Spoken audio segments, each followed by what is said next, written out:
This is the lot we chose. This is just the beginning, January 2021, and soon our house will be built.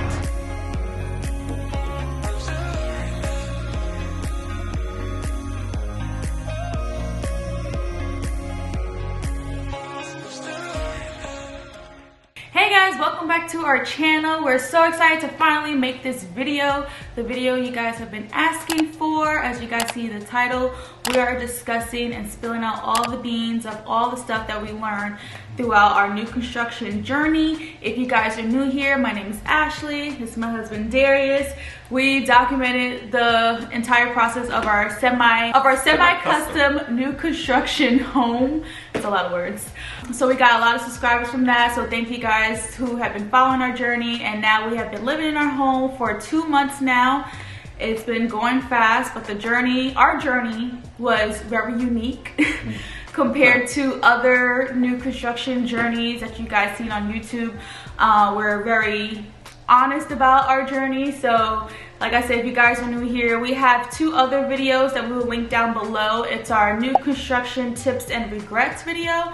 It's 2 videos that 2 situations that we dealt with our builder that wasn't the best. So when you watch those videos, we were obviously very upset and we expressed how we felt, but a lot of you guys, you know, commented that you guys went through the same thing and stuff like that.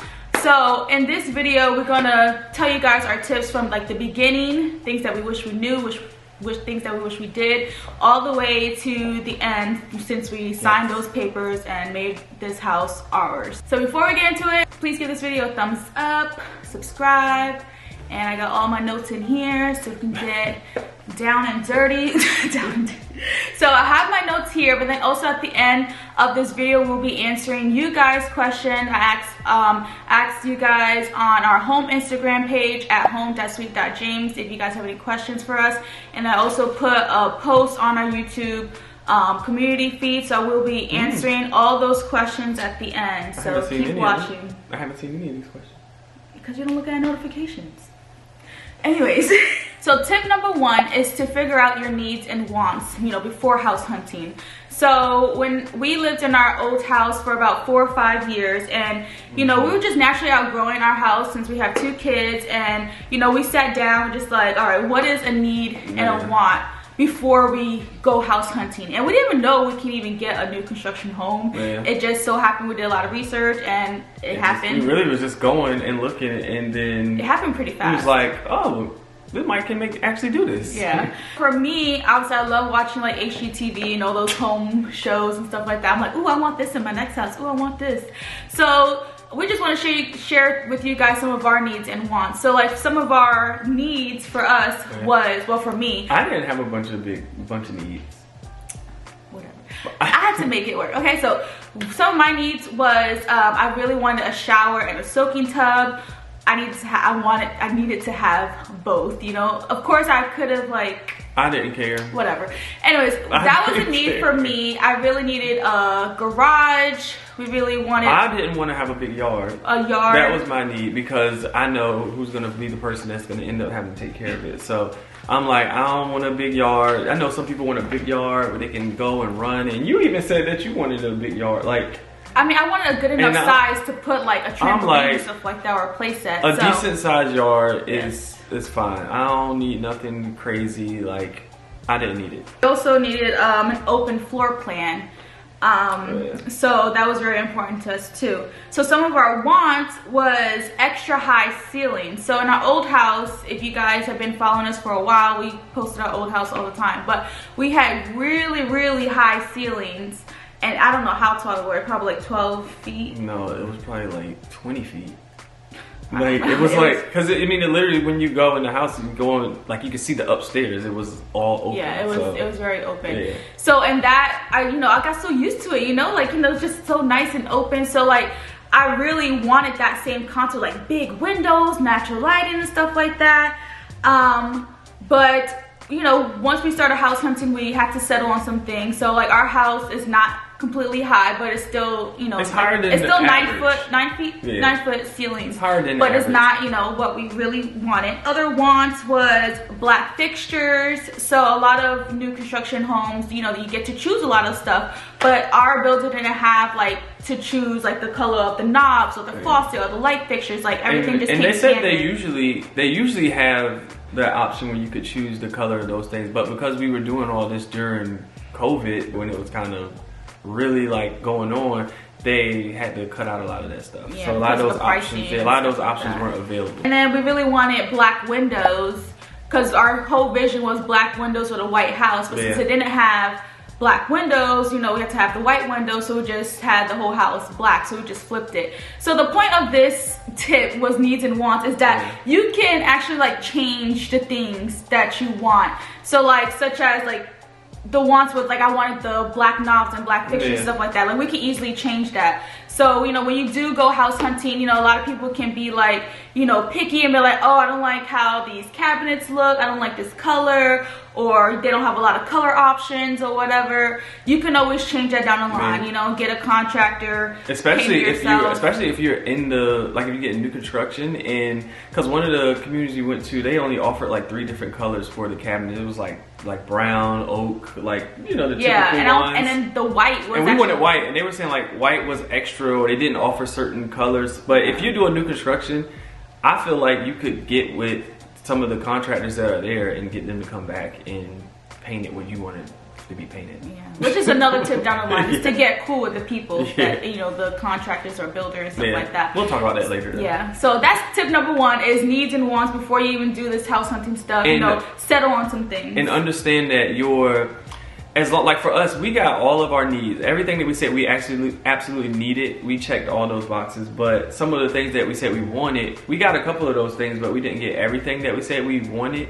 But we got everything that we needed. And the wants, you know, we planned on being here for a long time, so we can add some of the things that we wanted that we didn't have at the beginning, and we can kind of change it as the time goes on. Little projects here and there. Yeah, as long as you got the things that you absolutely needed, you should be good to go. Which brings us to tip number 2, is location. So for us, we really wanted to be in another city. It was a lot of things around there. You know, they had a really good Target, they had a nice Walmart, you know, they have all the stores near there. But when we were, you know, shopping or new construction shopping, different communities and stuff like that, their houses were more expensive, a lot smaller, and they didn't have my shower and soaking tub. They always had either or, you know, it's either one or the other, and you know, that kind of like bothered me. So like I wasn't completely in love with the house when we was like, you know, looking at different model homes because it didn't have that, because, you know, for me that was a need. But when it comes to location, don't be afraid to venture out and look at another city. Now, you know, where we live now, it's further away from the popular stores and stuff like that. It's up and coming, but we got a really great deal, is because like the size of this house where we live right now, if we went to the other city, it was like over $100,000 more for the same size, or probably even smaller. It'll probably be smaller and not offer a lot of things that we, you know, things that we needed. So, but like you said, venture out, and you'll be surprised by looking at a certain area that you want to go to, and then just going up a few extra miles down the road. You'll be surprised what you might find. Don't be so stuck on, I want to stay here, I want to be here. You know, if you're looking for a new construction home, having an open mind, you know, you might see something. Because I would have never thought, if you would have told me I'm going to move here in this city in the next year, if you told me that last year, I would have been like, absolutely not. That's too far. Once you start looking, everyone says we live too far. Then once you start looking and you realize, like, dang, like, it's like literally, it's not that so bad. much. Yeah, it's not bad. I tell everybody 4 songs. You take 4 songs? You said 5 songs. It depends on where you're going. So when you do search for the location, obviously you want to look at the school zone, crime rate, or whatever like that. Then also another tip within the location is to, if you are new construction shopping, obviously you are if you're watching this video. So we found this community back in December 2020, but even before then, like, you know, like September 2020, like Darius was always looking on the phone of new construction. Or just the best way to find it is just driving around. Like if you have a place that. But you signed up for a lot of emails. And I signed up for emails, but just riding around and looking in neighborhoods, and you'll see new construction neighborhoods popping up left and right. But if you get in early then the price is going to be way less. Like we were in phase 3, so when we found this community, it was phase 3.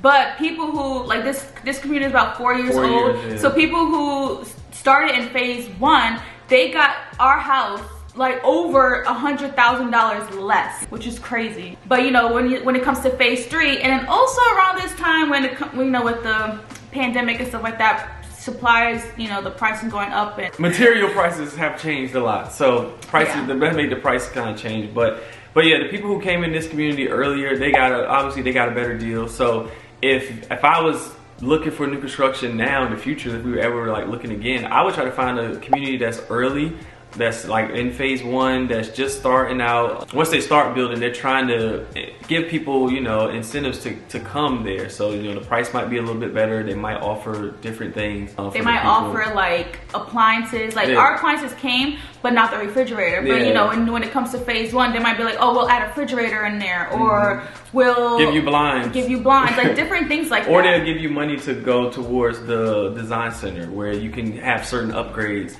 that's going to basically be on them. So yeah, that's different things. But when you come in, like when we came in towards the back end, and especially when the market was the way it was as far as real estate, they were like, this is the house, like, take it or leave it almost. Yeah, we didn't get any incentives since we were in the 3rd phase, and especially with, everybody is buying houses these days. So when we signed the contract back in January, there wasn't any incentives at the time, but who knows, when you're watching this video, like I said, find a location and call and ask questions. Which brings us to tip number 3 is research and ask questions. I asked a lot of questions. There's no such thing as a bad question. There's no such thing as a dumb question. Not at all. Especially when it comes to, the contract and all that stuff. So when we found this community, we visited this area probably like 3 times before we even signed the papers, because we asked questions and, we knew what our needs and wants were. We wanted to double check, triple check, just to make sure, But obviously at the end of that, it still bit us in the ass. Things were what they were, but,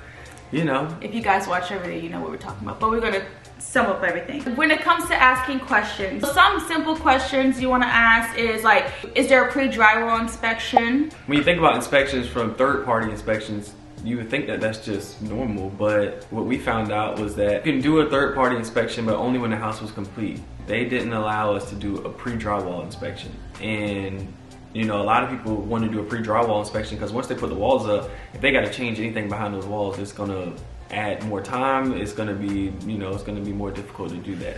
Ask if you're gonna be able to have a pre-drywall inspection, third party, as well as a inspection when the house is complete by a third party, because the person that's doing that inspection, as far as a third party person, that person works for you. They might tell you, like they told us, they have their own inspections from the builder. They have an inspection from the city.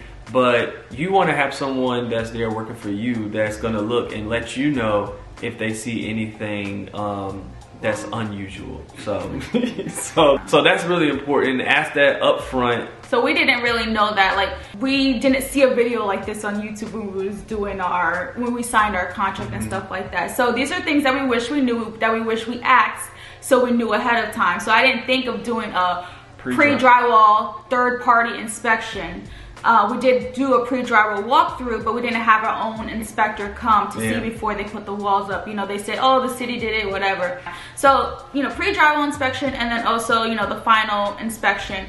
Ask if they offer the blue tape inspection.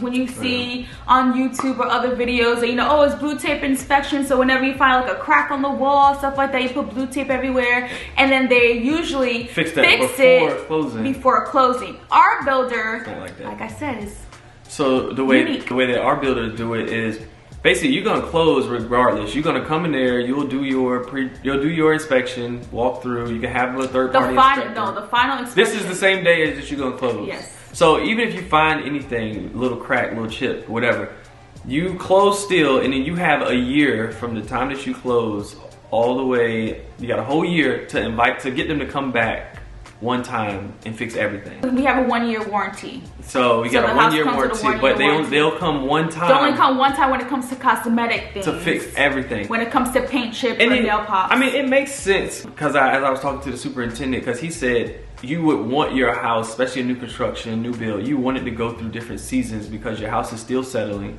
And as it goes through different seasons, you know, it's gonna start contracting in a little bit, and then that's when you're gonna get nail pops. That's when, you know, little things that's just gonna happen over time. So you would want the house to settle and go through seasons so that when they come back, you have a whole long list of things that, all right, y'all need to fix this.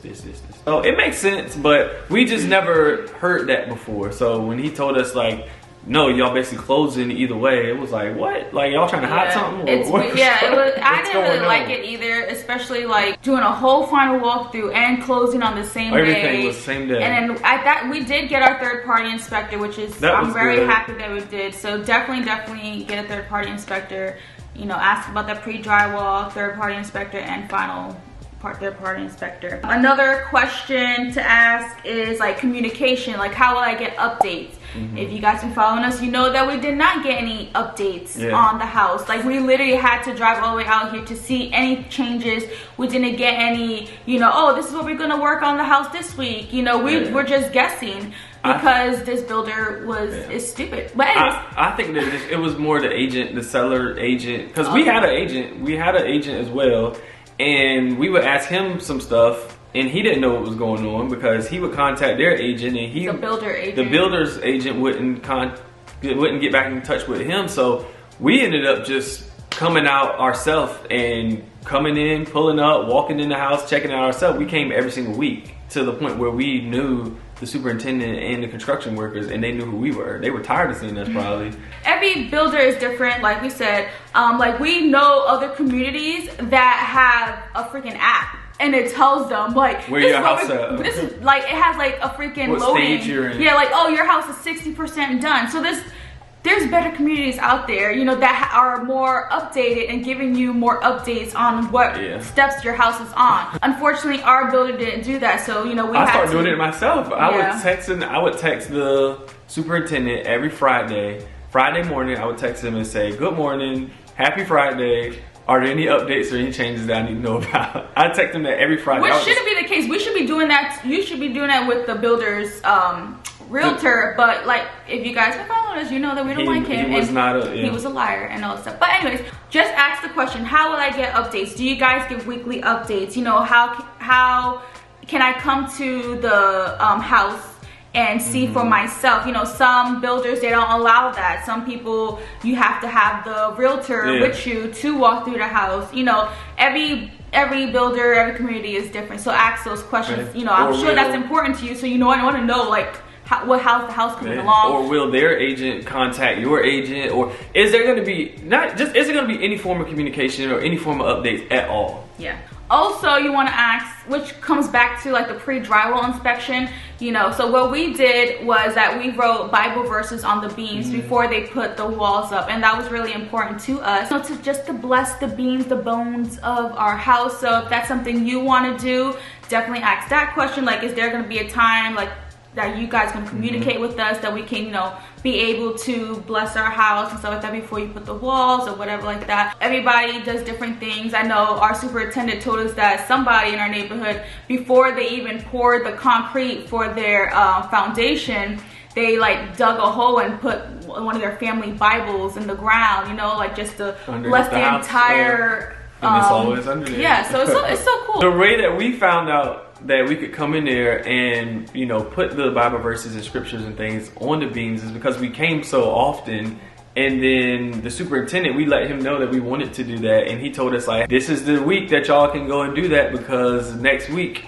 they're gonna start putting those walls up. So we knew exactly when we could come, and that was just because we were reaching out to them and we let them know up front that we wanted to do that. If we didn't do that, they probably would have just put the walls up. We would have came with our Sharpies thinking that we gonna do something, and they got the walls up. So we had to tell them that up front. And also with the asking questions, we already talked about it, was about the seller concessions. So ask that, is there any seller concessions? Yeah, do they offer anything? Just because if you don't ask, they might not tell you. And then another question was about the 1-year warranty, or if there's any warranty within the house. So like I said, our house came with a 1-year warranty, and they're supposed to, you know, come and fix builder's that. Warranty. Builder's warranty. So brings us to tip number 4. Ask what is standard and what is upgrade. I cannot stress enough. You gotta be intentional about asking this. When you have that meeting At the model house.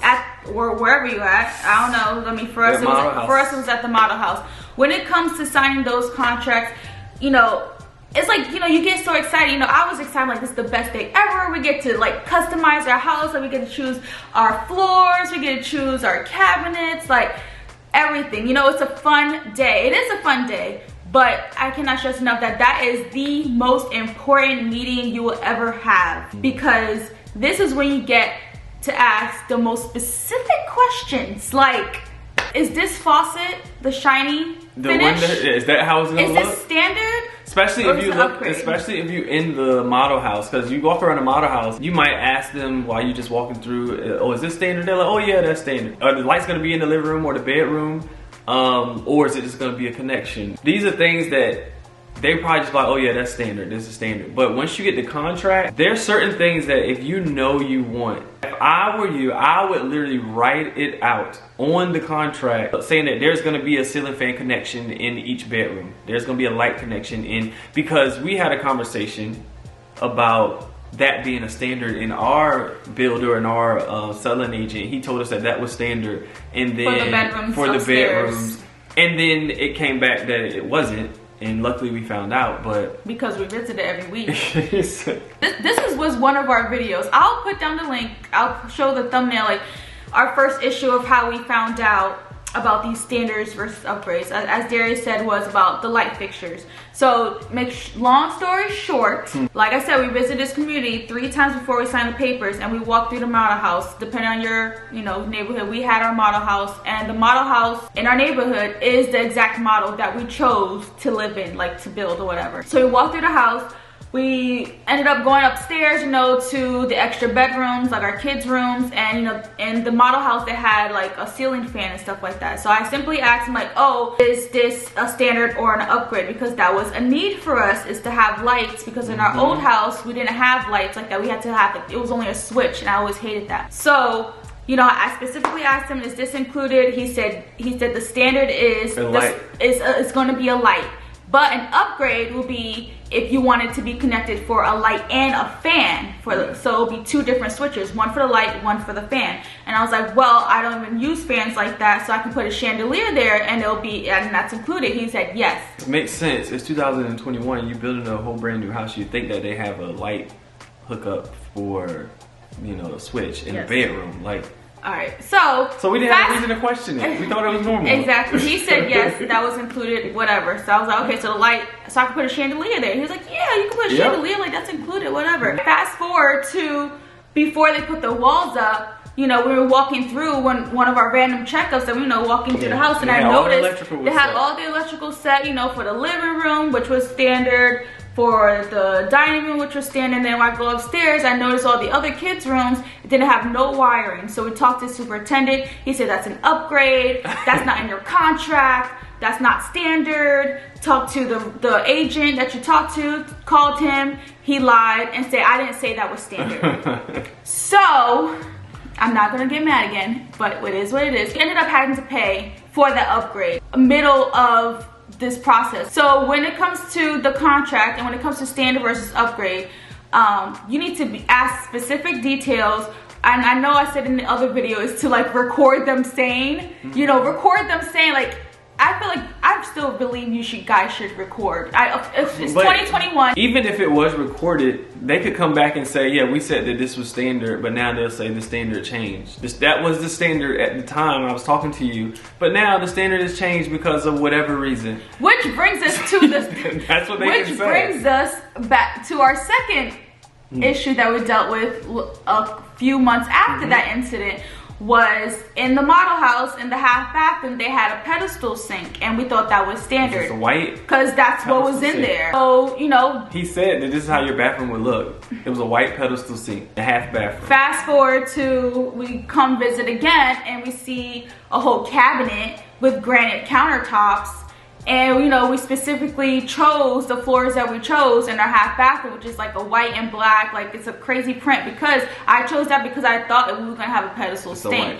But now, you know, they like, oh, the standard changed. Now it's a cabinet with the granite countertops, the same granite countertops that are in our kitchen, which is a nice upgrade, but now the countertops and the floors clash or whatever. So that was the whole issue, because, you know, like Darius said, of course you can, if like, you know, record them saying that this is standard, but according to their contract, they can change the standard. Yeah, the standard can change anytime without notifying you, which is complete BS.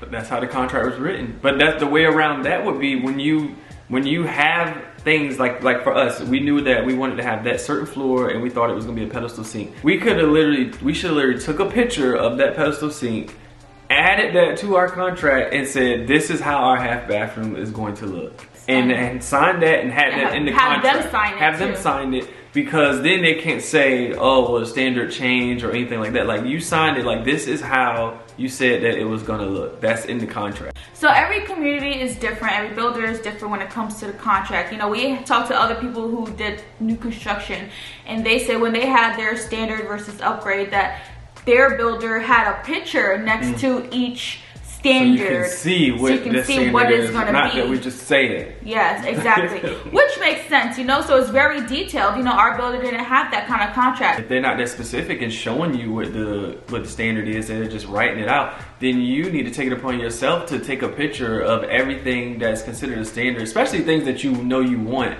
in the house. So if you know you wanted a certain finish for the knobs, or you know you want a certain finish for the faucet, or if you know you wanted your half bathroom to be a certain way or have a certain sink, and they told you it was standard, take a picture of it and create your own little sheet that these are the standards that you told me I'm gonna receive, and have them initial it and put it in your contract. Because later on they could easily come back to you and say the standards changed, this is what it was. But I feel like you'll have a better defense or better argument if you have it. You have a picture, you have them initial it, stating that this is a standard. This may sound like it's over the top, but if I would have had that when we were going through what we were going through, this is stuff that we wish we knew, I would feel a lot better. And it probably sounds crazy that you can't trust anybody. You really can't trust anybody, especially when it comes to this kind of new construction world. I would definitely would have wanted to, or next, if they're not providing a picture of everything that they're saying is the standard, I would probably create that sheet myself. You can't just take their word for it, like, okay, they said that was standard, so. Because all they kept saying was, per the contract, the contract. But we got it fixed.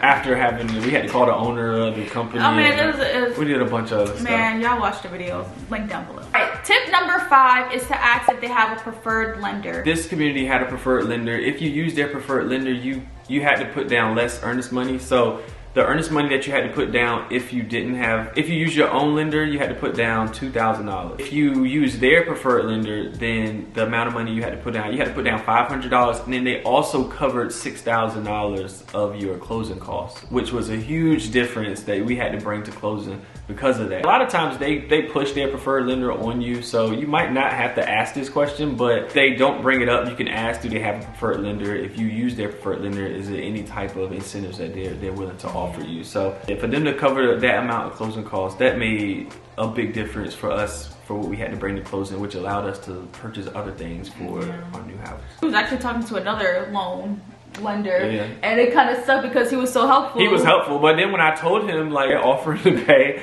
for $6,000 of the closing costs, he was like, you know, definitely, he's like, go do that. Like, definitely ask about that. Number 6 is to find someone you trust to talk to, which we kind of talked about earlier. As we said before, there was no communication, but we really got cool with the superintendent. He was the only reason why we even stayed in this community, because he was so open and honest. Helpful. And obviously when it comes to the superintendent, he knows like when things are coming. Like, you know, he told us like, oh, windows are delayed. And we knew. And we knew that. Well, because of him, although you would think the realtor of the community should tell us that, but you know. It was like our realtor would reach out to the realtor of the community, and like we'll come to their house, you know, 2-3 weeks in a row, like nothing happened.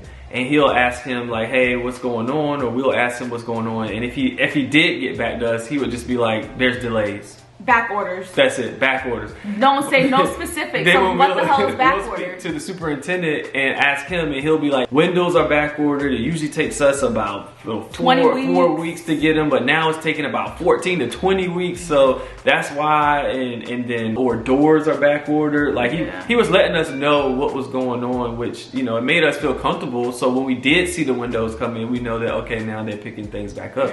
But being able to have that one person that you can trust at the community, and that might be it might be the realtor of the community at a different place, but here it was definitely not him. This guy was just a habitual liar, and I don't want to talk about him anymore because he's gonna piss me off. Oh, we said his name in the last video, so y'all know if you're watching. But it might be the realtor of your community. It might be a superintendent. It might be a construction worker there. It might be a neighbor who, you know, who recently moved in. You know, so you never know who's that person that you can trust that's gonna just tell you the truth. You know, so that is something that's really important. But the superintendent, I think that for us, for it being him, I think that was really helpful for kind of calmed a lot of our worries, because he would, like, we knew, like, if any news came or anything that was happening, he knew first and he would let us know. So number 7 is to visit frequently. I can't even talk. So tip number 7 is to visit frequently if you can. So I know a lot of people who are doing new construction, but they're actually moving to a whole nother state, which also brings back to, you know, asking how you guys being updated, you know, when it comes to the process. Especially if you don't live there. But for us, you know, we drove all the way out here just to see, every week. And you know, it brought us to ask certain questions, like, oh, like when they first started building the house, literally, there were 2 missing windows. Yeah, it's supposed to be a window right here, right? Like, so I was like, hey, there was no cutout for the window. So we're just like, hey, just wanted to let you guys know, like, there's 2 whole missing windows, like, because they started doing other stuff. I'm just like, yeah, how y'all moving on? Where's the whole cutout? And they never admit that they made a mistake. They'll be like, oh, we're gonna do that later, or we're gonna fix that. But I think by us asking those questions, or like the front door is supposed to have like a peek over it, and that wasn't there. We told them about that. By us just mentioning those things, and us that we noticed, they know to not mess with us. They know that these people are actually watching their house. Detailed, oriented. They're coming and visiting frequently. So y'all can't cut corners. So let's make sure that we do everything right. So visit frequently, show your face. Ask questions. They gonna like Derek said, like the contractors, like they started knowing us, because like, y'all here again, y'all never gonna be surprised when you close. I'm like, I don't want to be surprised. I don't want no surprises. We had too many surprises, and that's it. So just visit, talk to your neighbors, get to know the community, all that stuff like that. As you're visiting frequently, you'll start to notice that people are closing. Other houses are closing that might be across the street, or your neighbor or somebody. So you can kind of see the timeline that they were on, and then you might get a better timeline of what you were on. So your closing date will possibly change. Ours changed 3 times. So when it comes to new construction, especially during this time, you know, with delays and back orders and prices and stuff like that, closing date will most likely change for you guys. You know, ours was supposed to be in beginning of July, and then we didn't end up closing till end of August. So it changed about 3 times. So just keep an open mind that will possibly happen. Your closing date will possibly change. And obviously just sharing our journey, like we've seen so many people comment on our videos saying, you know, they still haven't even longer seen than us. Yeah, way longer than, and God bless you guys who are still in this journey and started before us. Definitely ask those questions, which goes back to our other tip was, you know, ask questions when you visit the community, like what is the estimated closing date, and you know, how positive you are about this date. Because for us, like we said, our date changed 3 times, and we didn't move directly from our house. So we actually sold our house, and we were living with family before we moved in this house. So we had to schedule all these movers. We had to schedule all these deliveries. We were in a storage unit. We had our things in a storage unit. So we need to schedule those things, reschedule those things, then schedule them again, and reschedule them again, because it kept changing. So that was just a headache in itself, just trying to get everything on the same Especially page. Like we said, there was a lack of communication here. So it's just like, yo, when are we closing, you know? So like I said, ask questions. No question is a stupid question. Stay on top of them, all that stuff. Which brings us to our last tip, is to also ask when to change the utilities. For our contract, they said to change it like the day after you close. Yeah, they said so you had to schedule it, but they said to try to schedule it for the day of or the day after you close. I told them to do it the day we closed, but then the lady that I spoke to on the phone from the city, she said she's just gonna schedule it for the day after, because you never know what's gonna happen. When they're building their house, and once it's done, like, they leave the lights on like crazy, they run the water, like they're sitting there. I don't know, some people don't get sod in their yards. We got sod in our yard, in the front and the back. They're watering the grass. They're doing so much stuff, and then once you turn that, once you transfer everything over to your name, like, that becomes your problem now. So you want to make sure you do it at the right time, which I think it paid off for us, because I think that the water, when they changed the water over, I think she did it, they delayed it and did it the next day. Because the day that we closed, or the next day that we moved in, they were still watering our grass because they just put the sod down. And I know that a few other people in this community that we spoke to, they did the same thing to them, and they had changed their utilities over earlier, and it had a huge impact on their water bill. Their water bill was like $600. It had a huge impact on their water bill because they were watering it like 4 times a day, 30 minutes. Like, they just kept doing it, and they had already changed the water over, so they ended up having to pay for that, I guess. Which is all messed up. Yeah. So you need to just talk to them. Like, when should I change the utilities when it comes to water and electricity and stuff like that? Because a lot of times, you know, when you pass by new construction home, when they didn't close yet, they leave the lights on because they want to see if it works and stuff like that. So that's all on their bill. But once you switch over, like, you know, that's gonna be your problem. But like, when we closed, like the day of closing, like, they literally were still working. Like, they were still pressure washing the dirt off the house and everything. They were still watering the grass. Like, it was the pressure washer, you would think the house would be done. It takes a lot of water. That takes a lot of water. Yeah. So the day after we moved in, you know, the lady was still watering our grass with our hose, or with their hose, but like with our water. So, you know, I didn't want to say anything, but my neighbor was just like, did you switch your water already? Because, you know, our neighbor looks out for us. And she was like, you need to turn this off. They already switched already. She's like, that's a lot of money. I was just like, oh my God, I didn't want to say anything. You know, the lady was trying to help out. We didn't get hit crazy with a water bill. Yeah, luckily our water bill wasn't too bad. Like that lady, like our other neighbor that had $600 water bill. So just ask about that, and make sure, like I said, these builders can be working to like the day of that you close, and you think the house is yours, but you want to wake up and somebody's in your backyard watering the grass. So I don't know, every builder is different, every community is different, but hey, this is our experience. So I think that sums up all of our tips. Obviously, you got other things like, every time we looked at tips on YouTube as far as the new construction journey, people talk about the design center, not to spend all your money in there. You know, you can do upgrades on your own once you move in and stuff like that. But I think these set of tips were really like true to the experience that we had, the things that really just rubbed us the wrong way, things we wish we would have known. Now we're going to answer you guys' questions. Let's start to the questions that y'all asked on YouTube. Did your builder provide you with any incentives, and were you able to negotiate the price of your home? So we didn't have any incentives, as we said earlier in this video. It was just really because of the time, like the houses were selling by itself, so they didn't have to add anything extra because there were a whole waiting list that people wanted to be in this community. So I feel like if you were going, like we said before, if you were getting into a new community that's in the first phase, the first few houses that they're building, then they'll probably offer incentives, and then you also can probably negotiate a little bit more as to what you get in the price. But for us, we didn't get any incentives, and we didn't get to negotiate anything. It was like, take it or leave it. And that was their attitude the whole entire time. Yeah, basically. Specify dates beginning to end, and when they told you anticipated actual closing date. I'm in process of building my house. We'll finish end of November, but no closing date yet. I'm in California. The dates from the beginning, so we signed the contract mid-January. That's when we chose our lots, and probably February is when we had that contract, you know, to choose the colors.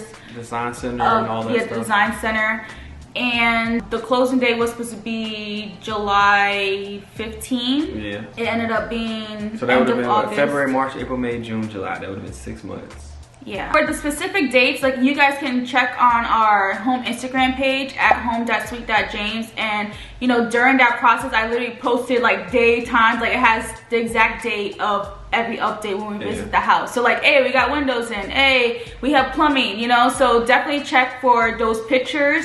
So it was supposed to be 6 months, so it ended up being like almost 8 basically. Yeah. Hello, should you hire a private house inspector prior to closing? Yes. You should definitely have your own inspector, as we said earlier in this video. I think it's really beneficial to hire your third-party inspector for pre-drywall and, you know, the final walkthrough. What did you do during the underwriting process to make sure you were able to be approved for your mortgage? Before we were approved for it and everything, we submitted all of our financials and everything like that.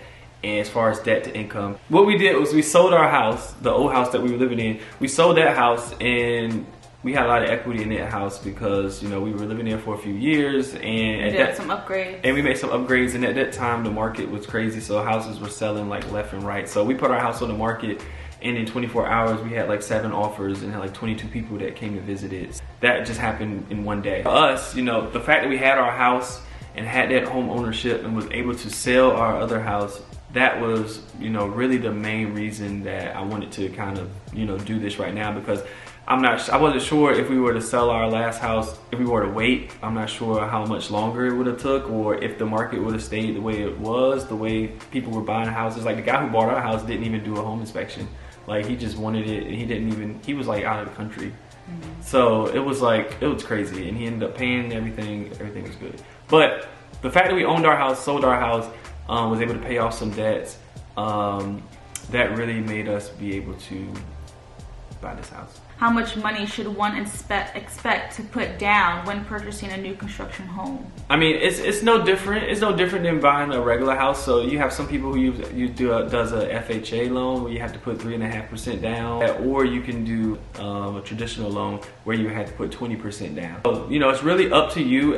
When you're getting a loan for a new construction home, especially if it's semi-custom, it's no different than if you're purchasing just a regular house. If you have a custom home that's totally custom, then that might be a little bit different. That's a whole different. Yeah, I'm not sure how that works. But when you're doing a semi-custom home in a new construction neighborhood, it's no different than buying a regular house. What was your saving strategy to make sure you had enough cash to close? Well, 2 things. Like I said, we sold our house. So we saved all the extra. We paid the debt off and then saved everything the rest. else. And then we also, because it took 7-8 months to do it, we were fortunate enough to be able to move in with family during that time, where we were able to save more money and be able to, you know, do what we needed to do. Everybody's situation is different, you know, so it can be challenging, especially home buying and stuff like that. It's sacrifices. So a lot of sacrifices you have to make, but we were able to do that and move in with family. We sold a house, moved in with family. We made a lot of sacrifices throughout. I think also a lot of people, you know, they sell their first home and they move to an apartment, and you know, they save a little bit there, or they move into an apartment until their new home is built. For us, like you said, like we're fortunate enough to stay with family and save that money. You know, it can be challenging staying with family. You know, it's the whole 2 kids, but it helped us save a lot of money so we can move into this house. I want to know who the builder was that made your life harder. If you're not comfortable disclosing that, what questions should we ask a builder to find out how reliable and communicative they are before going under contract? There are so many smallish builders that don't have reviews from previous buyers. It's hard to know what we're about to sign up for because all builder agents are nice before you sign on the dotted line. Then they switch. Girl, it is. So we don't want to disclose the builder. This neighborhood is about to be done anyway. Our builder did end up selling this whole community to somebody else too. So, you know, I think that guy is getting a lot of heat. Like you said about the reviews, it's crazy because when we found this community, there were like not really much reviews. And then when we started to have all the issues, we started looking up more reviews. And there started a lot of, you know, negative things, but it's a lot of negative things with other neighborhoods, but with the same builder, but they're dealing with like a whole bunch of other stuff, you know. So it was like I think our community, when we did our research, it was the build. Nobody really complained too much about the build. Everything was good with all of that. It was just more about the business side of stuff and how they handle business and how they, you know, communicated. Yeah, there was no communication. So it was the same stuff that we experienced. But it's tough when you look at reviews online because nobody really rushes online to leave a positive review. Yeah, that's true. You know? So it's like when you go online, like nobody like, I love this neighborhood. You know, like when something bad happens, you want the world to know. Exactly. So it's hard to even go by that. So I feel like if you find a neighborhood that you're like, you know what, I feel good, this feels like home, you know, if you see somebody walking around, like, Yeah. how do you like the neighborhood? We did that a lot, you know. Yeah. We talked to people like, oh, I love it, I love it. But of course, now that we're moving in, you know, people say they love the neighborhood, but like Darius said, they all have issues with that man, with the realtor of the community. Like, when we're talking to our neighbors, nobody likes it. Nobody likes him. He did everybody dirty in this whole neighborhood. But overall, everyone still likes the neighborhood. They like their neighbors. Man. But, you know, when it comes to the business side and little specifics and stuff like that, they don't really like it. So when it comes to your question, it's really just to ask questions and try to talk to people in the neighborhood. And how was your process building? You know, did you have any issues and stuff like that? So ask your neighbors. And, you know, brings back to the whole point of this video, which we really, you know, pointed out, is to ask a lot of questions. Research, ask questions. Research and just asking questions. So last question, any regrets choosing a new construction over a resale? Would you do it again? That's a good last question. So I still love the new construction process. I mean, obviously ours was unique and up and down, a whole roller coaster, but we learned a lot along the way. I think during the process, like, it was very stressful, and it definitely affected our mental health. But the outcome is that we helped a lot of you guys during this process, you know, with sharing our journey and sharing with you guys all the stuff that we've learned. You know, I would still definitely do it again now with this video, with all the tips that we wrote down. Yeah, with the knowledge. With the knowledge that we have now. So I would definitely do it again. It's just such a good feeling knowing that this carpet is like fresh carpet that no one has stepped on, you know, like, this is all new, this is all your germs, you know. I would definitely do it again. I can't see myself moving into another house that's not new construction. So Lord willing, if I do we move into another house, I would want to do a new construction house with the knowledge that I have now, and being able to ask the certain questions and making sure that things are, you know, laid out the way that they should be. If you guys watch Rock the Block on HGTV, you just can see all the possibilities a semi-custom home has. Like, you can clearly change anything. Like, you know, if you wanted French doors, you can change out the doors. You know, there's so much things that you can do and make it your own. So that's what we're sharing now on our channel, is sharing with you guys how we're making our house into our home with our personality and our style and our decor and all that fun stuff. If you guys have any more questions that we didn't get to answer or any specifics, leave a comment down below. I hope this video was very helpful for you. Obviously, it's kind of long because we're giving you guys insights on our whole experience. Hope you guys learned something. Make sure you guys follow our home Instagram page at home.sweet.james. Give this video a thumbs up, subscribe, and we'll see you guys next time.